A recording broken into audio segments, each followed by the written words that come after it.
ሰላም እንደምንቆያችሁኝ ውድ ኢትዮጵያውያን፣ ዛሬ ደግሞ በጣም ከመወዳት ጓደኛዬ እንዲሁም ዘመዴ ከሲፈን ጋር ተገኝቻለሁኝ። መልካም ቆይታ እንዲሆን እመኛለሁኝ። አብራችሁን ሁኑ።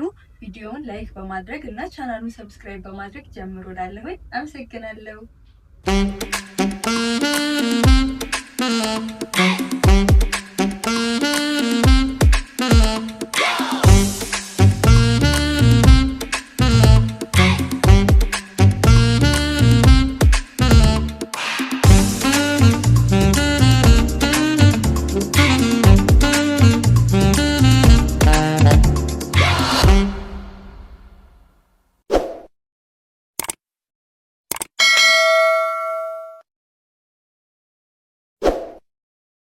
ሲኩዬ ወይ ያሚኔ እንዴት ነሽ? እግዚአብሔር ይመስገን። ነሽ ምናምን ታፈይልኝ አላፈላ ስትቀልድ ነው። እሺ እንግዲህ ለተመልካቾቻችን ራስሽን አስታውቂልኝ። ኦኬ ሲፈን እባላለሁ። የአሚን የቅርብ ጓደኛ፣ ለእኔ እንኳን እንደ ታናሽ እህቴ ነው ማለት እውነት ለመናገር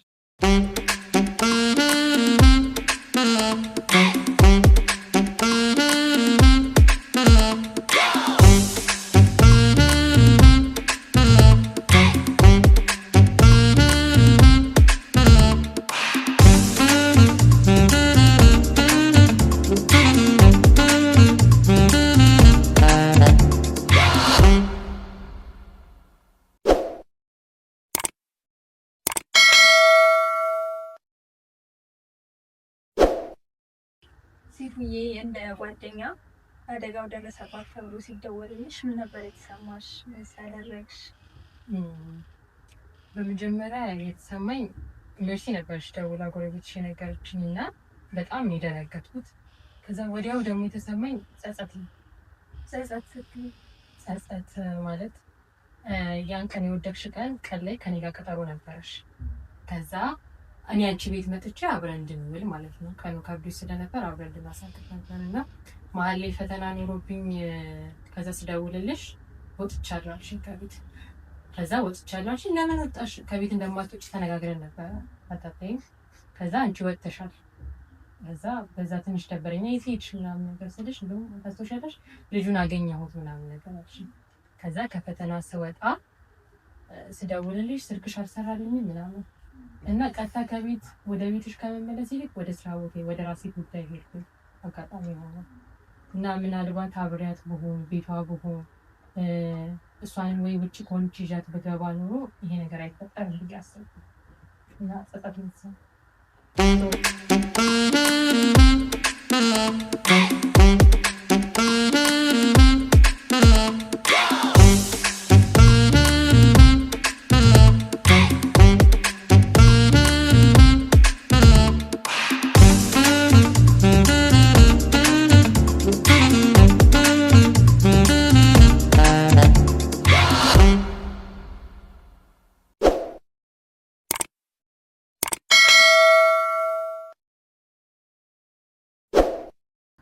እንግዲህ ሲኩዬ ከልጅነት ጀምሮ ታውቂኛለሽ፣ እንተዋወቃለን፣ ቅርበት አለን እና ምን አይነት ፐርሰናሊቲ ነበረኝ? አሁንስ ስታይኝ ከድሮ ምንድን የተለወጠው? ድሮ ላይስ በጣም ያዝናናሽ ምን ባህሪ ነበረ? ከመጀመሪያው አንቺ እኛ ቤት ስትመጪ ምናምን እንዳለ ነው። ያው አክስትሽ ናት እኛ ግቢ ያለችው፣ በእሷ ነው የምንተዋወቀው። መጀመሪያ ስትመጪ በቃ ማትነካ ቀበጥ ልጅ፣ ክረምት ምናምን በተለይ ስትመጪ የሆነ ፀጉርሽን ከአንቺ በላይ ፀጉርሽን ወደን ፀጉሯን ለመንካት መንጓጓላት አይነት ልጅ ነበር እና በጣም ደስ የምትይ ማትነኪ ቀበጥ እንደዛ ያስብ ነበር። አሁንም ነሽ አሁንም እንደዛው ነሽ።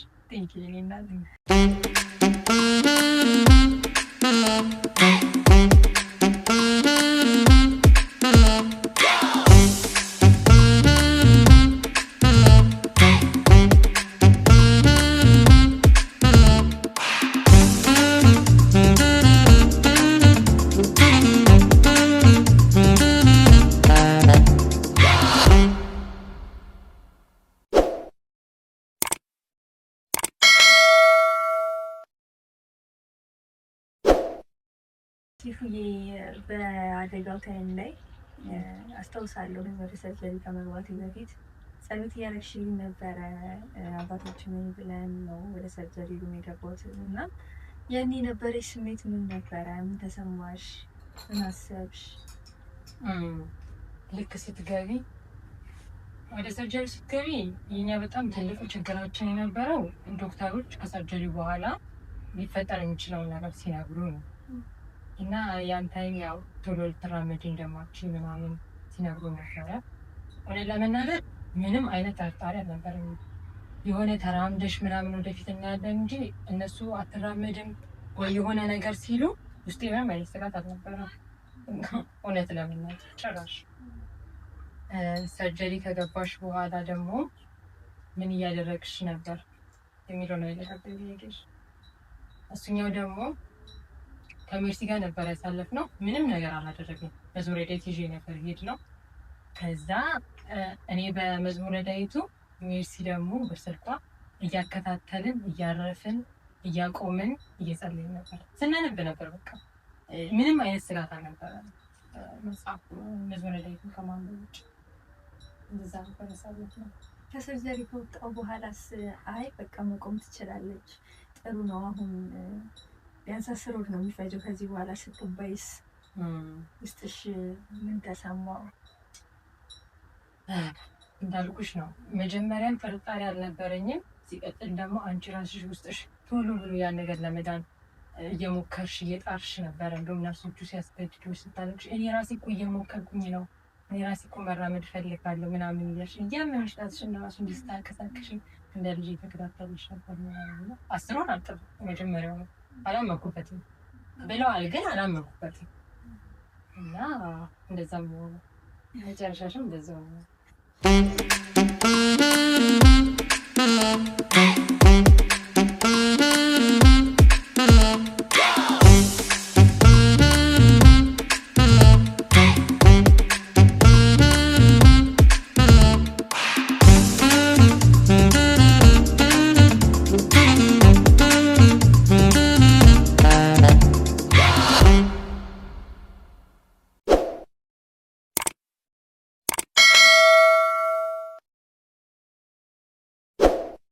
የብዙ ጥያቄ ደግሞ ምን ይሉኛል መሰለሽ፣ ምን ታይቷት ነው ንስሐ ታስገባሽ ቤተክርስቲያን ወሰደችሽ? ምን አይነት መልካም ልጅ ናት ይሉኛል። እና በሰዓቱ እንዴት አሰብሽው? ምን ተሰምቶሽ ነው እኔን ወደ ቤተ እግዚአብሔር ለማስገባት የጣርሽ? ያን ቀን ደግሞ ምንድን ነው የተፈጠረው? ጠዋት ላይ ነበር የደወልሽልኝ እያለቀሽ ምን እያልሽ ምናምን። ከዛ ቤት መጥቼ ሳዋራሽ ትዝ ይልሽ እንደሆነ ምንም አይነት ያንቺን ምክር አልፈልግም፣ በቃ ምንም አስተያየት እንዳትሰጪኝ ምናምን፣ እኔ የሁሉ ችግር ደርሶብኛል፣ የምፈልገው መፍትሄውን ነው። አንቺ እንደዚህ ብታረጊ ኖሮ ወይ ከዚህ በኋላ እንደዚህ አድርጊ ብትይኝም አልሰማሽም ምናምን እያልሽ ነበረ። አውቃለሁ ሰዓቱ ላይ ልክ አልነበርሽም ምናምን። እዛ በእኔ እንደማይፈታ በእኔ አቅም እንደማይሆን ያን ሰዓት ነው የተረዳሁት። ከዛ ምን ትፈልጊያለሽ ትዝ ይልሽ እንደሆነ ምን ትፈልጊያለሽ ምን ላድርግልሽ ምናምን ነገር ይሄ ነገር እውነትነቱ እንዳረጋግጥ የእሱ እናት የምር እኔ እንደምታውቀኝ እንዳረጋግጥ ካረግሽኝ አንቺ ፈለግሽ አደርግልሻለሁ፣ እሱ ብቻ ነው ፈልገው ምናምን። ከዛ በዛ ተስማማን። እኔ አንቺን ንስሐ እንደማስገባሽ እና አንቺ ደግሞ እኔ ደግሞ አንቺን እናቱ ጋር እንደማወስድሽ ከዛ ወሰድሽ። ከዛ ያ ሁሉ እውነት አውቄ እኔን ማልማር ስልሽ ተናደድሽብኝ።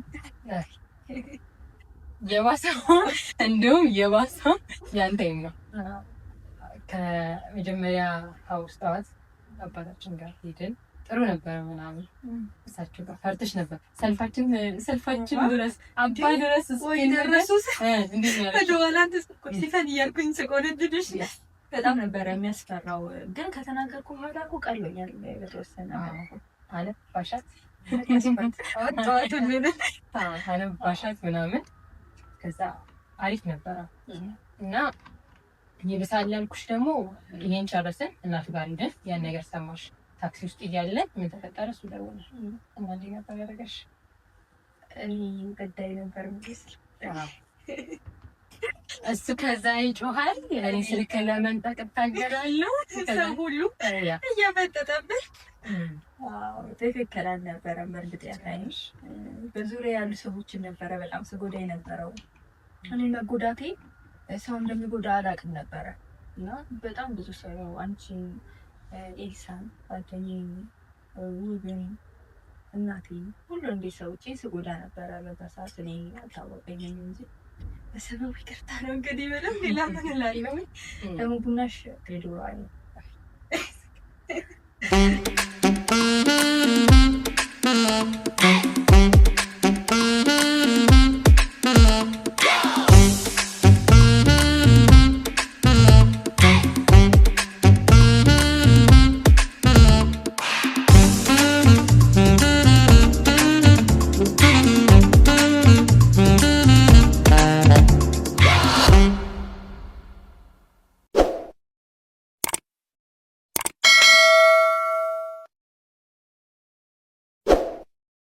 እንግዲህ ተመልካቾቻችን እስካሁን አብራችሁኝ ስለቆያችሁ እያመሰገንኩኝ አሁንም አብራችሁኝ እንድትቆዩ ጋብዛችኋለሁ።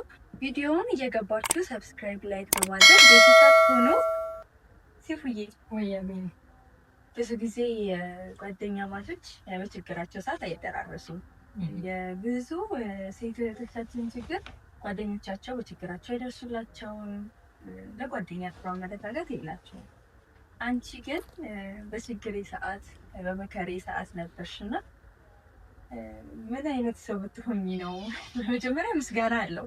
ከዛ የአንቺ ማንነት ምን ያህል ንጹህ ቢሆን ነው በዚህ ልክ እኔ ልትቀርቢ ልታግዢኝ ቻልሽ? እሺ እስኪ ትንሽ እንብላት። ተቀምጣ ቀረች እኮ እንዴት አብረሽኝ በችግሬ ጊዜ እስካሁን ቆየሽ ላልሽው፣ መጀመሪያም በችግርሽ ላይ ያገኘሁሽ የሆነ ሰዓት ላይ ተጠፋፍተን ነበርና ያቺን ስራ ስታቆሚ መገናኘታችን መደወላችን ምናምን ቆሞ ነበረ። ከዛ ልክ የችግሩ ሰዓት ላይ ነው የደወልሽልኝ። ያው በፈለግሽ ሰዓት ብትደውይ ካለንበት ነው የምንፈጠረው። ይሄ እንደተጠፋፋ አይነት ሙድ ምንድነው ማናት ነው ከልጅነትም የመጣንበት ነገር ስለሆነ እና የችግርሽ ጊዜ ነው ያገኘሁሽ። መጀመሪያውኑ ያን ታይም የተቀራረበው በችግርሽ ጊዜ አግኝሽ፣ በደስታ ጊዜ ባገኘሽ በችግር ጊዜ እለይሻለሁ፣ በችግር ጊዜ አግኝሽ እንዴ በችግር ጊዜ እለይሻለሁ። እንደውም አንቺ በደስታ ሰዓት ነው ባይል አሁን ፌመስ ስለሆነች ሰው ይፈልጋታል። ቆይ ለተዋት ብለሽ ታረክሽኛ። እንደውም ችላ ያልኩሽ ከቪዲዮ ቫይራል ምናምን ከወጣ በኋላ ሁለተኛ ቀን አንቺ ነሽ ፌመስ የሆነ ዘጋሽ እኮ ምናምን ግራ ገብተኝ እኮ ነው። ግን ያው አንቺ ትክክል ነበርሽ በሰዓቱ። አንቺም ሰው የምትሆኝ አይነት ሰው የለሽ። ታስቸግሪኛለሽ። እስኪ የመጣሽ ስራ ቦታ እንዴት ነሽ? ለምሽም አልችልም። በጣም መርጧ ከልብሽ ሲሆንሽ ነሽና ምንም አይነት ቃል አይበቃም ለእናንተ ጓደኝነት። ለአንቺ ብቻ አይደለም። እግዚአብሔር በጣም በሰው ባርኮኛል። በጣም ሰው የለኝም ብዬ አማርሬ ነበር ያውሩ ነገር ያደረኩትኝ። ግን በጣም በብዙ ጓደኞች ነው የተሳበሰው ነገር ሁሉ ነገር ባረከኝ። ባዳውን ዘመድ አደረገልኝ እና አንቺም ሌሎችን ጓደኞቼ በሙሉ ከቻልኩኝ በየተራ እመጣላችኋለሁ፣ አምጥቼ አስቀምጥላችኋለሁ። ሁሉንም ነው በጣም አመሰግነው። እኔ ሳልሆን እግዚአብሔር ውለታችሁን ይክፈለው። እና ስለ ጓደኝነት በቃ ሰው ለሰው ልጅ የሚያስፈልግበት ታይም ላይ ስለመድረስ ምን ማስተላለፍ ትፈልጊያለሽ? እዚህ ካሜራ ላይ መሞጋገስ እንዳይሆንብን እንጂ አንቺ ራስሽ ስለ ጓደኝነት በሁኔታዎች ያለመለወጥ ሁሌ ያው መሆን አንዷ ምሳሌ አንቺ ነሽ። ችግር ላይ መድረስ ጓደኝነት የሆነ ጓደኝነት ሲሆን አለ አይደለ? አንዳችን ለአንዳችን ግዴታ ነን። በየትኛውም ሁኔታ ውስጥ ያለን ያስተማረኝ በጣም ወዳቸው ለጓደኞች አለኝ። ታውቂያቸዋለሽ? ከእነሱ የተማርነው የሆነ ነገር ጥፋትን ብናጠፋ ችግር ውስጥ ብንሆን ቤተሰብ የራሱን እንትን ይወስዳል። የእሱ ፓርት እንዳለ ሆኖ አንዳችን ለአንዳችን ግዴታ ነን እና እኔም ችግር ላይ መድረስ የሆነ ቦታ ላይ አስፈላጊ የሆንኩበት ቦታ ላይ መገኘትን እንደ ግዴታ ነው ያንን ከእነሱ ወሰድኩ። እንግዲህ እግዚአብሔር ሲወድሽ ሰው ነው የሚሰጥሽ በስጦታ መልክ እና ለአንቺም በጣም መልካም ጓደኞች ሰጥቶሻል። በጣም እውነት ነው። መልካም ጓደኞች ነው ያሉሽ። አውቃቸዋለሁ በግሌ ለእኔ ደግሞ አንቺንም እንዲሁም ሌሎችን በጣም መልካም ጓደኞች ይሱኛል። እግዚአብሔር ይመስገን። ያው ምስጋና ብቻ ነው ማድረግ የምንችለው ነገር እና የጓደኝነት ልክ ናችሁ ጥግ ናችሁ ሁላችሁም ላይገኝ ይችላል። ብዙ ቦታ ላይ እንደዚህ አይነት ጓደኛ አይገኝም እና እራሳችንን ጥሩ አድርገን ተቀረብን ግን ይመጣል ብዬ አምናለሁ። ጥሩ ይስማማል። እራሳችንን ጥሩ አድርገን ስንቀርብ ይመጣል ብዬ አስባለሁ። ለሁሉም ሰዎች መልካም ጓደኛ እንዲኖራቸው እንግዲህ እመኛለሁኝ። አክብረሽ ስለመጣሽ ጊዜሽን ስለሰጠሽኝ ያለሽን ስሜት በሙሉ ስለገለጽሽልኝ በጣም ነው የማመሰግንሽ። በጣም ነው የምወድሽ። ክበሪልኝ ከነ ሙሉ ቤተሰቦችሽ። እናትሽን አባትሽን በጣም ነው የምወዳቸው ማከብራቸው እና በጣም ነው የማመሰግነው ሲፉዬ። እንግዲህ ኢንሻአላህ ነው የምልሽ። እንግዲህ ተመልካቾቻችን አብራችሁን ስለቆያችሁ በጣም እናመሰግናለን። በጣም ጥሩ ነገር እንደቀሰማችሁበት ተስፋ እናደርጋለን። በቀጣይ በሌላ ቪዲዮ እስክንገናኝ ድረስ ባይ ባይ። ይህንን ቻናል ሰብስክራይብ ማድረግ እንዳትረሱ። አመሰግናለሁ።